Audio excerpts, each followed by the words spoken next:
नमस्कार बच्चों, Isha classes online education में आप सभी का एक बार फिर से स्वागत है। देखिए बच्चों, 12th क्लास कंपलसरी हिंदी में जो अलंकार का टॉपिक है वो आज हम लोग पढ़ने वाले हैं, क्योंकि इससे पहले जब वीडियो मैंने बनाए थे तो वो बोर्ड के वीडियो नहीं है, तो मैं आप लोगों को यहाँ पूरी डिटेल में सब चीज़ें समझाने वाला हूँ। तो सबसे पहली बात तो देखिएगा, आपके सिलेबस में जो अलंकार अब बचे हुए हैं वो केवल 4 अलंकार हैं। 4 अलंकार आप लोगों को याद करना है, जिसके अंदर सबसे पहले अनुप्रास अलंकार की बात हम लोग करेंगे, फिर हम लोग यमक, श्लेष और उपमा अलंकार, ये 4 अलंकार आप लोगों को याद करने हैं। तो चलिए देखते हैं सबसे पहले हम लोग अलंकार क्या होता है। तो देखिए, अलंकार की अगर हम उत्पत्ति की बात करें तो ये जो अलंकार शब्द है ये 2 शब्दों से मिलकर बन रहा है बच्चों, अलम और प्लस कार, यानी अलम प्लस कार 2 शब्दों से मिलकर बन रहा है। तो अलम का मतलब क्या होता है? शोभा, और कार का मतलब क्या होता है? करने वाला, करने वाला, अर्थात काव्य की शोभा बढ़ाने वाले, काव्य में सौंदर्य उत्पन्न करने वाले जो तत्व होते हैं उन्हें हम क्या कहते हैं? अलंकार कहते हैं। अलग अलग आचार्यों ने अलग अलग परिभाषाएं दी हैं, लेकिन आपकी कंपलसरी हिंदी के अंदर कभी भी इस तरह के क्वेश्चन नहीं आने वाले कि परिभाषा क्या है ये बताइएगा, क्योंकि आपके जो प्रश्न आएंगे वो इस हिसाब से आते हैं कि आपको कोई पंक्ति दी जाएगी और ये पूछा जाएगा कि इस पंक्ति के अंदर कौन सा अलंकार है, उस अलंकार का नाम बताइए और परिभाषित कीजिए। तो जो अलंकार होंगे उनकी परिभाषाएं आप लोगों को याद रखनी है, उनके उदाहरणों को दिमाग में रखना है। अब बहुत सारे विद्यार्थियों के मन में डाउट होता है, सर हम उदाहरणों को कैसे समझ पाएंगे, कैसे नहीं समझ पाएंगे? तो एक एक चीजें आप ध्यान से समझते हुए चलिए, वीडियो बिल्कुल स्किप ना करिएगा, पूरा वीडियो ध्यान से सुनिएगा, तभी आप लोगों को ये अलंकार समझ में आएंगे। तो देखिए बच्चों, यहां अगर हम शाब्दिक रूप में समझें तो ये अलंकार जो शब्द है इसका अर्थ जो होता है आभूषण होता है, यानी एक संज्ञा शब्द के रूप में अगर हम बात करें तो इस अलंकार शब्द का अर्थ क्या है? आभूषण है। यानी कि जिस तरह से जो नारी होती है वह नारी हर तरह से सुंदर होने पर भी अगर उसे आभूषण पहना दिए जाएं, अगर वो आभूषणों को धारण कर लेती है तो उसकी जो सुंदरता है वो और अधिक बढ़ जाती है। उसी तरह जो काव्य होता है उस काव्य के अंदर भी अगर अलंकारों का प्रयोग किया जाए तो उस काव्य का जो सौंदर्य है वो और अधिक बढ़ जाता है, वह काव्य और भी अधिक सुंदर लगने लगता है। तो अगर हम परिभाषा की बात करें तो काव्य के सौंदर्य को बढ़ाने वाले शब्दों को या तत्वों को ही क्या कहते हैं? अलंकार कहते हैं। यानी कि काव्य की शोभा बढ़ाने वाले शब्दों को ही क्या कहा जाता है? अलंकार कहते हैं। तो इसके अंदर अगर परिभाषा पूछ भी ली जाए तो आप लोग इतना ही ध्यान रखेंगे, 2 नंबर का सवाल आप लोगों को आने वाला है। लेकिन इस बार जो पैटर्न चेंज हो गया है उसके हिसाब से अगर देखा जाए तो ऑब्जेक्टिव टाइप में आपसे पूछा जा सकता है, ठीक है ना? तो ऑब्जेक्टिव टाइप में कोई भी अलंकार देख करके उसका नाम, जैसे उदाहरण देके उसमें पूछा जा सकता है इस पंक्ति के अंदर अलंकार कौन सा है, तो बहुत आसान आप लोगों को रहने वाला है। तो ये परिभाषा आप लोगों को क्लियर होगी कि काव्य की शोभा बढ़ाने वाले शब्दों को अलंकार कहते हैं। जिस तरह नारी की सुंदरता आभूषणों को धारण करने से और अधिक बढ़ जाती है, उसी तरह काव्य में जब अलंकारों का प्रयोग किया जाता है तो काव्य का सौंदर्य या काव्य की सुंदरता और अधिक बढ़ जाती है। बात करते हैं भाई अलंकार के जो भेद होते हैं वो कितने होते हैं। तो सामान्य तौर पर अगर देखा जाए तो अलंकार देखिए 3 तरह से मानते हैं, लेकिन मुख्य रूप से 2 ही आप लोग दिमाग में रखेंगे। एक होता है शब्द अलंकार। क्या चीज होता है? शब्द अलंकार होता है। और दूसरे नंबर पर अगर हम बात करें बच्चों तो अर्थ अलंकार होता है। कौन सा होता है? अर्थ अलंकार होता है। और अगर तीसरे नंबर की बात करें तो वह होता है उभय अलंकार। कौन सा होता है? उभय अलंकार होता है। कौन सा होता है? उभय अलंकार होता है। तो इस तरह से आप तीनों अलंकारों को दिमाग में रखेंगे, शब्द अलंकार, अर्थ अलंकार और उभय अलंकार। लेकिन उभय अलंकार आप लोगों को ज़्यादा कंफ्यूज होने की जरूरत नहीं है, मुख्य रूप से 2 ही होते हैं। उभय का मतलब होता है दोनों, यानी कि जहां शब्द और अर्थ दोनों की प्रधानता होती है उसे हम उभय अलंकार कहते हैं। और उभय अलंकार में केवल एक अलंकार है, श्लेष अलंकार, यानी आपको वो दिमाग में रखना है। तो देखिए बच्चों, शब्द अलंकार की जब हम बात करेंगे तो इसमें देखिए 2 चीज हैं, एक तो है वर्ण और एक होता है शब्द। ठीक है। अब ये ध्यान रखिएगा, भाषा के अंदर अगर सबसे छोटी इकाई है तो वो क्या चीज़ है? वर्ण है। और वर्णों से मिलकर क्या बनते हैं? शब्द बनते हैं। तो आपके जो 4 अलंकार हैं, 4 अलंकारों के अंदर अगर हम बात करें तो ये जैसे टोटल अगर हम पूरी डिटेल में अगर इसको ढंग से पढ़ना चाहें तो ये शब्द अलंकार जो है 8 होते हैं। कितने होते हैं? 8 होते हैं, जिसके अंदर नंबर 1 कौन सा होता है बच्चों? वह होता है अनुप्रास अलंकार। कौन सा होता है? अनुप्रास अलंकार। दूसरे नंबर पर होता है यमक अलंकार और तीसरे नंबर पर होता है श्लेष अलंकार। ठीक है। अब ये तीनों तो आपके सिलेबस में हैं ही, इनके अलावा कौन कौन से अलंकार और होते हैं शब्द अलंकार के अंदर? एक होता है पुनरुक्ति प्रकाश अलंकार। कौन सा होता है? पुनरुक्ति प्रकाश अलंकार। और एक होता है पुनरुक्त अवधाभास। पुनरुक्त अवधाभास अलंकार होता है। एक जो होता है वक्रोक्ति अलंकार होता है। कौन सा होता है? वक्रोक्ति। एक होता है लाटानुप्रास। कौन सा होता है? लाटानुप्रास। और एक होता है वीप्सा अलंकार। कौन सा होता है? वीप्सा अलंकार। लेकिन ये हमारे सिलेबस में नहीं है सारे के सारे, ठीक है ना, ये हमारे सिलेबस में नहीं है। सिलेबस में केवल ये 3 है। और अर्थ अलंकार के अंदर एक पढ़ेंगे हम लोग, कौन सा?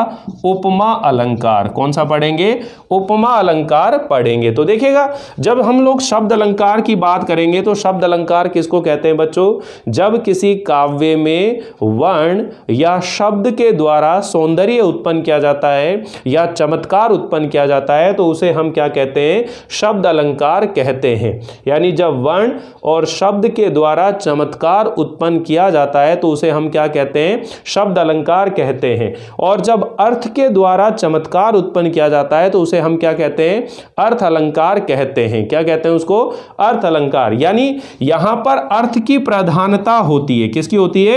अर्थ की प्रधानता होती है। और यहां पर शब्द और वर्ण की प्रधानता होती है। बहुत बढ़िया तरीके से आप लोगों को क्लियर हो जाएंगे। यहां तक केवल हम लोगों ने पढ़ा है कि भाई अलंकार क्या है, अलंकार शब्द की उत्पत्ति कैसे हुई है, अलंकार की परिभाषा क्या है, अलंकार के भेद कितने होते हैं। तो चलिए अब हम लोग शुरुआत करते हैं नंबर 1, जिसका नाम है, यानी जो आपका ये अनुप्रास अलंकार है, इसको हम लोग पढ़ने वाले हैं। तो ये इतना ज़्यादा महत्वपूर्ण नहीं है, ये केवल एक इंट्रोडक्शन टाइप में बताया है आप लोगों के लिए, इसे आप लोग ध्यान रखेंगे। अब इसके बाद मैं शुरुआत कर रहा हूँ अनुप्रास अलंकार।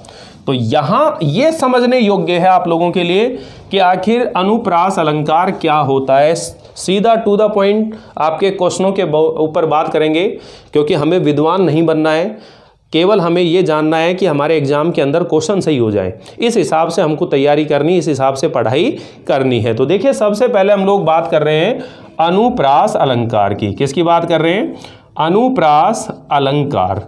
तो देखिए, अनुप्रास अलंकार जो है, इसकी परिभाषा की अगर बात करें कि जब किसी काव्य पंक्ति में, यानी जितने भी अलंकार आप याद करेंगे, जितने भी अलंकारों की परिभाषा याद करेंगे, तो उसकी शुरुआत की लाइन हमेशा ये ध्यान रखेंगे, जब किसी काव्य पंक्ति में, यानी कि कोई भी जो कविता होती है, उन कविता की पंक्तियों के अंदर ही तो अलंकारों का प्रयोग किया जाता है। तो जब शुरुआत में परिभाषा किस रूप में याद रखेंगे?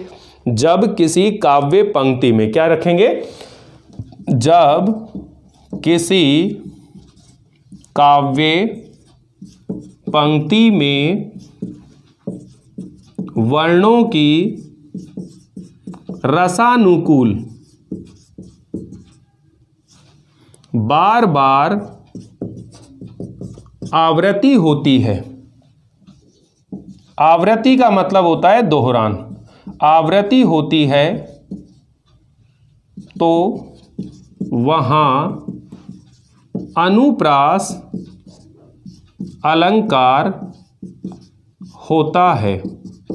तो वहाँ पर अनुप्रास अलंकार होता है। अब ध्यान रखिएगा बच्चों, इस अनुप्रास अलंकार को समझने के लिए इसके 4 भेद आपके माइंड में सेट होने चाहिए। लेकिन एक चीज़ और ध्यान रख लेना, एग्जाम के अंदर भेद नहीं बताने होते हैं, यानी 4 भेद हैं। उन चारों भेदों के उदाहरण पढ़ेंगे अपन। उन चारों भेदों में से किसी भी भेद का कोई भी उदाहरण आ जाए, लेकिन अगर आपसे पूछें भाई इस पंक्ति में कौन सा अलंकार है, तो आपको भेद वाले नाम नहीं लिखने हैं, आपको क्या बताना है, इसमें अनुप्रास अलंकार है। भाई सामान्य तौर पर आप लोगों ने अनुप्रास अलंकार को सिर्फ इस रूप में पढ़ा हुआ है कि जब वर्णों की बार बार आवृत्ति होती है तो उसे अनुप्रास अलंकार कहते हैं।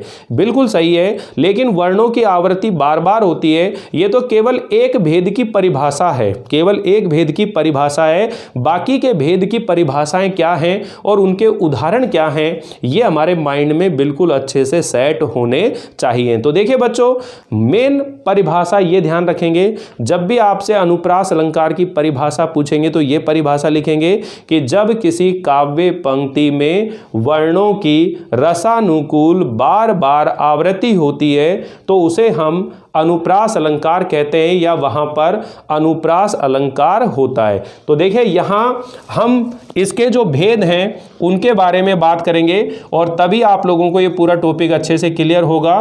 तो ये जो भेद हैं इसके 4 भेद होते हैं। कितने भेद होते हैं? 4 भेद होते हैं। अब 4 भेद जो होते हैं उसके अंदर देखिए, नंबर 1 जो होता है वह होता है बच्चों छेकानुप्रास अलंकार। कौन सा होता है? छेकानुप्रास अलंकार। अब ये छेकानुप्रास अलंकार क्या होता है इसको पढ़ेंगे हम लोग। दूसरे नंबर पर अगर हम बात करें बच्चों तो दूसरे नंबर पर होता है वृत्यानुप्रास अलंकार। कौन सा होता है? वृत्यानुप्रास अलंकार, वृत्यानुप्रास अलंकार। और तीसरे नंबर पर जो होता है वह होता है श्रुत्यानुप्रास अलंकार। कौन सा होता है? श्रुत्यानुप्रास अलंकार। और नंबर चौथा जो होता है वह होता है अनंत्यानुप्रास अलंकार। क्या होता है? अनंत्यानुप्रास अलंकार होता है। अब ध्यान रखिएगा, इन सभी के अंदर जो परिभाषा होगी उसके मूल में जो शब्द चलेगा वो क्या चलेगा? वर्ण चलेगा। क्या चलेगा? वो वर्ण चलेगा। यानी जब किसी काव्य पंक्ति में एक या एक से अधिक वर्णों की केवल एक बार आवृत्ति होती है, ध्यान समझ लेना बच्चों, कि यानी कि जब किसी काव्य पंक्ति में, तो ये लाइन तो सब में लिखनी है, ठीक है। जब किसी काव्य पंक्ति में एक या फिर एक से अधिक वर्णों की केवल एक बार आवृत्ति होती है तो वहां छेकानुप्रास अलंकार होता है। छेकानुप्रास अलंकार होता है। अब सुनिएगा बच्चों, ये क्या कह रहे हैं कि जब किसी काव्य पंक्ति में एक या एक से अधिक वर्णों की केवल एक बार आवृत्ति होती है, तो उदाहरण से समझिएगा। जैसे मैं कह रहा हूं मोहिनी, मूरत, सांवरी, सूरत, नैना, बनई, विशाल। तो यहां देखिएगा क्या कह रहे हैं, मोहिनी मूरत, यानी कि फर्स्ट वाले लेटर से फर्स्ट वाले का मिलान करेंगे, अंतिम वाले से अंतिम का मिलान करेंगे, पहले के बाद दूसरा भी हो सकता है, इस तरह आवृत्ति होती है इसके अंदर। तो यहां पर देखिए, मैं और मैं यानी कि एक वर्ण हो गया, से और से 2 वर्ण हो गए, ठीक है, और न और न 3 वर्ण हो गए, बै और बै ये 4 वर्ण हो गए। तो ये वर्ण कितने हो गए? टोटल 4 हो गए। कितने वर्ण हो गए? 4 हो गए। तो ये पंक्ति क्या कह रही है, या तो एक ही वर्ण हो या फिर एक से अधिक भी वर्ण हो सकते हैं, लेकिन उनका जो रिपीटेशन होगा, उनका जो दोहरान होगा वह केवल एक बार होगा। तो यहां पर देखिए, मोहिनी मूरत, सांवरी सूरत, नैना बने विशाल, एक एक बार रिपीटेशन हो रहा है, एक एक बार आवृत्ति हो रही है। इस वजह से इस पंक्ति के अंदर कौन सा अलंकार है? छेकानुप्रास अलंकार है। लेकिन सपोज करिएगा एग्जाम के अंदर आपसे पूछे, ये पंक्ति दे दें कि मोहिनी मूरत, सांवरी सूरत, नैना बने विशाल, इस पंक्ति के अंदर कौन सा अलंकार है? तो अलंकार का नाम जब आप बताएंगे तो क्या बताएंगे? अनुप्रास अलंकार बताएंगे। अगर अनुप्रास के साथ साथ भेद भी दे रखें, जोड़ रखें, भाई अब ऑब्जेक्टिव आने हैं तो ऑब्जेक्टिव में दे अनुप्रास, छेकानुप्रास, अनुप्रास, वृत्यानुप्रास, ऐसे दे सकते हैं। तो उस कंडीशन में भी आप बताएंगे अनुप्रास, छेकानुप्रास, ठीक है। अनुप्रास का जो भेद है। अब देखिए दूसरा उदाहरण समझिएगा, अति आनंद मगन महतारी, अति आनंद मगन महतारी। अब देखो ए मैं और मैं, तो ये भी रिपीटेशन हो रहा है। यानी जब किसी काव्य पंक्ति में एक या एक से अधिक वर्णों की केवल एक बार ही क्या होती है, आवृत्ति होती है, तो उसे हम छेका अनुप्रास अलंकार कहते हैं। तो उसे हम क्या कहते हैं, छेका अनुप्रास अलंकार कहते हैं। देखिए इसी तरह का एक उदाहरण और नोट करवा देता हूं मैं आप लोगों को। बाल बेली सुखी सुखद। देखो तीसरा उदाहरण और नोट कर लेना, क्योंकि ज़्यादा से ज़्यादा उदाहरण आपके पास हो जाए तो बढ़िया है। बाल बेली सूखी सुखद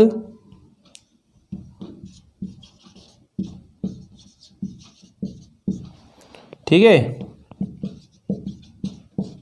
इही रूखे रूख धाम। तो यहां पर देखो बै और बै, से और से, ठीक है, रू और रू, हो रहा है नहीं हो रहा। तो ये रिपीटेशन इस तरह से आप पहचान जाएंगे आसानी से, कोई दिक्कत नहीं आएगी कि जब किसी काव्य पंक्ति में एक या एक से अधिक वर्णों की केवल एक बार आवृत्ति होती है तो उसे हम छेका अनुप्रास अलंकार कहते हैं। तो चलिए मैं इसको मिटा देता हूं, फिर दूसरे नंबर पे जो वृत्यानुप्रास है इसको समझने की कोशिश करते हैं। देखिए बच्चों, वृत्यानुप्रास अलंकार क्या कहते हैं कि जब एक या फिर एक से अधिक वर्णों की अनेक बार, यानी कि इसको अपन यूं भी कह सकते हैं एक से अधिक बार, एक से अधिक बार या फिर अनेक बार आवृत्ति होती है तो उसे हम क्या कहते हैं, वृत्यानुप्रास अलंकार कहते हैं। यानी जब किसी काव्य पंक्ति में एक या एक से अधिक वर्णों की अनेक बार आवृत्ति होती है तो उसे हम वृत्यानुप्रास अलंकार कहते हैं। और इसी परिभाषा को हम सामान्य तौर पर जानते हैं और इसी परिभाषा की वजह से हम लोग इस अनुप्रास अलंकार को समझने की भी कोशिश करते हैं। जबकि ये तो इसका एक भेद है, जैसे अपन बोलते हैं भगवान भक्तों की भयंकर भूरी भीति भगाइए, भगवान भक्तों की भयंकर भूरी भीति भगाइए। तो ये देखिए भय भय भय भय भय और भय, ठीक है ना। अपन बोलते हैं ना कानन कुंडल कुंचित केसा, कानन कुंडल कुंचित केसा, ठीक है। तो क्या हो रही है, कै वर्ण की आवृत्ति होती है। खड़क सिंह के खड़कने से खड़कती हैं खिड़कियां, खिड़कियों के खड़कने से खड़कता है खड़क सिंह। तो क्या हो रही है, खे वर्ण की हो रही है। चारू चंद्र की चंचल किरणें खेल रही हैं जल थल में, तो चे वर्ण की आवृत्ति हो रही है। यानी जब किसी काव्य पंक्ति में एक या एक से अधिक वर्णों की अनेक बार आवृत्ति होती है या बार बार आवृत्ति होती है तो उसको हम क्या कहते हैं, वृत्यानुप्रास अलंकार कहते हैं। समझ बैठी बच्चों। तो छेका अनुप्रास का मतलब हुआ कि एक बार आवृत्ति होगी और वृत्यानुप्रास का मतलब हुआ कि अनेक बार आवृत्ति होगी। अब ये जो तीसरे नंबर का है श्रुत्यानुप्रास अलंकार। अब ये श्रुत्यानुप्रास अलंकार है, इसको समझने के लिए आप लोगों को समझने पड़ेंगे उच्चारण स्थान। क्या समझने पड़ेंगे बच्चों, उच्चारण स्थान। अब गुरुजी ये उच्चारण स्थान क्या होता है ये भी बता दीजिए। उच्चारण स्थान का मतलब यह होता है बच्चों कि हमारे हिंदी वर्णमाला में जो टोटल 44 वर्ण हैं और देवनागरी लिपि के अनुसार टोटल 52 वर्ण होते हैं, यानी 52 वर्ण होते हैं। तो उन वर्णों को उच्चारण करने के लिए मुख में एक निश्चित स्थान होता है। उस निश्चित स्थान को ही उस वर्ण का क्या बोला जाता है, उच्चारण स्थान बोला जाता है। अगर हम सामान्य शब्दों में इसे समझने की कोशिश करें तो यह है कि मुख के जिस भाग से जिस वर्ण का उच्चारण होता है उसे उस वर्ण का उच्चारण स्थान कहते हैं। अब ये जो उच्चारण स्थान होते हैं बच्चों 6 होते हैं, यानी कि कंठ होता है, तालु होता है, मूर्धा होती है, दंत होता है, ठीक है, ओष्ठ यानी कि होठ और नासिका यानी कि नाक, ये 6 उच्चारण के स्थान होते हैं। अब देखिए अपने पास वर्ग होते हैं ना, जैसे व्यंजन याद करते हैं तो क वर्ग, च वर्ग, ट वर्ग, त वर्ग और प वर्ग। अब क वर्ग में कौन कौन से वर्ण आते हैं? क, ख, ग, घ, ङ। ऐसे च वर्ग में कौन कौन से आते हैं? च, छ, ज, झ, ञ। आते नहीं आते? ट वर्ग में ट, ठ, ड, ढ, ण, त, थ, द, ध, द, न, प, फ, भ, भ, म, म। यानी उच्चारण स्थान इनका एक क्रम से होता है। तो कहने का मतलब है, ये किस लिए मैं आप लोगों को बता रहा हूं बच्चों, कि जब एक ही उच्चारण स्थान से बोले जाने वाले वर्णों की समानता पाई जाती है तो वहां पर श्रुत्यानुप्रास अलंकार होता है। कौन सा अलंकार होता है? श्रुत्यानुप्रास अलंकार होता है। अब देखिएगा जैसे क वर्ग में कौन कौन से वर्ण आते हैं? क, ख, ग, घ, ङ। ऐसे ईचु ऐसा नाम तालु संस्कृत का सूत्र है, तो च वर्ग में कौन से आते हैं? च, क्ष, ज, झ, य। ऐसे ऋटुर सा नाम मूर्धा ट, ठ, ड, ढ, ठीक है, ऋण। ऐसे त वर्ग में त, थ, द, ध, न। ऐसे प वर्ग में प, फ, ब, भ, म। ठीक है ना, ये वर्ण हैं। इनके साथ साथ स्वर भी जुड़े रहते हैं, यानी ए और आ जो रहता है यहाँ पर होता है, ई या ई यहाँ पर होती है, ठीक है, री इधर होती है, इधर कुछ नहीं होता है, इधर ऊ और ऊ होता है। ठीक है, तो इस तरह से ये जुड़े हुए हैं। साथ ही यह वैरेले भी होगा, तो इचु या सनाम तालु इनके साथ सारे वर्णों को अगर हम मिक्स कर देंगे इस तरह से दिखाई देगा। तो कुल मिला के बात है कि ये उच्चारण स्थान की बात हो रही है। हम बात कर रहे हैं श्रुत्यानुप्रास अलंकार की। तो श्रुत्यानुप्रास अलंकार का मतलब होता है कि जब किसी काव्य पंक्ति में एक ही उच्चारण स्थान से बोले जाने वाले वर्णों की समानता पाई जाती है तो वहां पर श्रुत्यानुप्रास अलंकार होता है। कौन सा अलंकार होता है? श्रुत्यानुप्रास अलंकार होता है। जैसे मैं बोल रहा हूं दिनांत था, क्या था? दिनांत था, थे दीननाथ डूबते। ठीक है ना, दिनांत था, थे दीननाथ डूबते, सैधेनु गृह आते, ग्वाल बाल थे। अब ध्यान देखिए, यदि कौन कौन से वर्ण आ रहे हैं, देखो द, न, त, थ, द, न, थ। ठीक है, इधर क्या आ रहे हैं? ये आ रहे हैं त, इधर से, ध, न। ये सारे के सारे जो वर्ण हैं, ये सारे के सारे ये दंत्य वर्ण हैं। ये कौन से वर्ण है? ये दंत्य वर्ण है। यानी इन पंक्तियों के अंदर अगर हम बात करें तो इस पंक्ति के अंदर एक ही उच्चारण स्थान मतलब दंत्य वर्ण है सारे के सारे। कौन से वर्ण है? ये सारे दंत्य वर्ण है।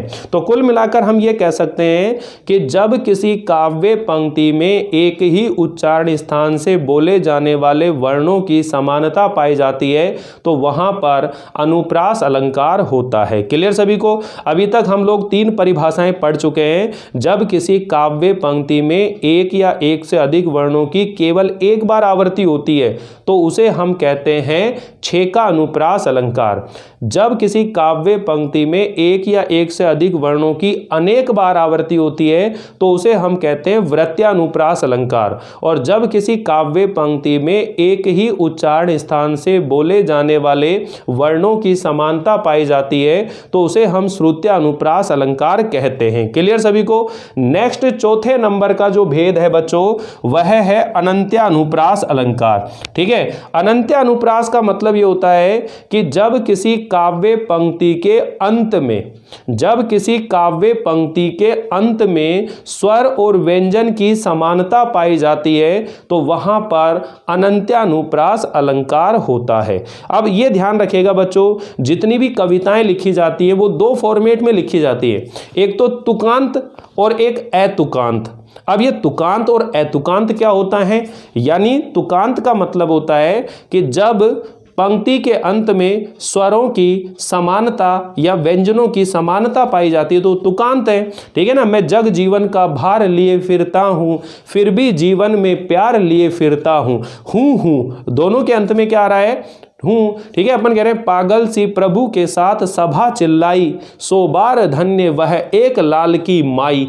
चिल्लाई माई, ई आ रहा है अंत में, यानी पंक्ति के अंत में जब स्वर और व्यंजन की समानता पाई जाती है तो वहां पर अनंत्यानुप्रास अलंकार होता है। तो आप जिस भी कविता को पढ़ते हैं तो उसके अंदर हम बोल देते हैं ना भाई इसके अंदर तो अनुप्रास अलंकार है, तो उसका कारण यही होता है कि काव्य की पंक्ति के अंत में जब स्वर और व्यंजन की समानता पाई जाती है तो वहां पर अनंत्यानुप्रास अलंकार होता है। तो चारों परिभाषाएं आप लोगों को क्लियर हो जानी चाहिए बच्चों कि जब किसी काव्य पंक्ति में, अब देखिए मैं यहां पर ये जो चारों भेद बताए हैं, इन चारों भेदों में से किसी भी भेद का कोई भी उदाहरण मैं आप लोगों को दूं और मैं आपसे ये पूछूं कि बताइए इस पंक्ति के अंदर कौन सा अलंकार है, तो आपका उत्तर जो है केवल और केवल अनुप्रास अलंकार होना चाहिए। अब देखिए एक और बात आपको समझनी है बच्चों, एग्जाम के अंदर क्या देते हैं भाई अनुप्रास अलंकार को उदाहरण सहित समझाइए।